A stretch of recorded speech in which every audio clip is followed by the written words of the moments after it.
Hi friends welcome to top cinema பார்க்கப்போம்னா நேற்று வந்து போனால் ரகுவரன் தி பிடெக் திரைப்படம் வந்து ரிலீஸ் ஆகி சும்மா சோஷியல் மீடியாவே திருக்கி விட்டாங்க நம்ம தனுஷ் ரசிகர்கள் வந்து. ஸோ தேட்டரில் வந்து போனால் தெலுங்கு ரசிகர்கள் வந்து போனால் பயங்கரமாக செலிப்ரேட் பண்ணியிருக்காங்க. திரைப்படத்துக்கு வந்து கிட்டத்தட்ட 10,000 டிக்கெட்ஸ்க்கு மேலே சொல்லிட்டு இருக்குது ரகுவரன் தி பிடெக் திரைப்படம் அப்படி தகவல் வெளியாக இருக்குது. ஸோ செகண்ட் டேவும் வந்து போனால் ஹவுஸ்ஃபுல்லாக போயிட்டுருக்கு அப்படி தகவல் வந்து தேட்டர்ஸ் ஷேர் பண்ணியிருக்காங்க.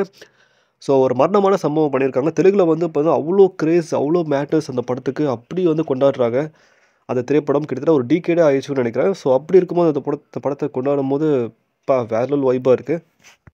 ஸோ விஐபி திரைப்படத்தை வந்து பண்ணால் நம்ம வேலையில்லா படத்தை திரைப்படத்தை வந்து பண்ணால் வேலை இருக்கிறாரு. ஸோ அது தெலுங்குலேயும் வந்து பண்ணால் இந்த அளவுக்கு ஒரு ரீச் ஆகுமா, ஒரு டிகேட் முடிஞ்சு ஒரு ரீரிலீஸ் ஆகி தெலுங்கில் வந்து ஒரு புது வருஷத்தில் வந்து ரகுவரன் தி பிடெக் திரைப்படம் ஸ்டார்ட் பண்ணி அது இன்னும் அன்எம்ப்ளாய்மெண்ட் வந்து எந்த அளவுக்கு மக்கள் மத்தியில் இருக்குது அப்படின்ற விஷயத்த வந்து பார்த்தீங்கன்னா சூப்பராக காமிச்சிருப்பாங்க. ஸோ இந்த படம் வந்து கன்ஃபார்மாக வந்து பார்த்தீங்கன்னா வேறு மாதிரி போயிட்டுருக்கு. தெலுங்கில் வந்து டே 2ல் வந்து இன்னும் ஹவுஸ்ஃபுல்லாக போயிட்டுருக்கு. டே 1ல் 10,000 டே 2ல் அதை விட ஒரு டபுள் மடங்காக தான் இருக்கும் அப்படின்னு சொல்லிட்டு இருக்காங்க.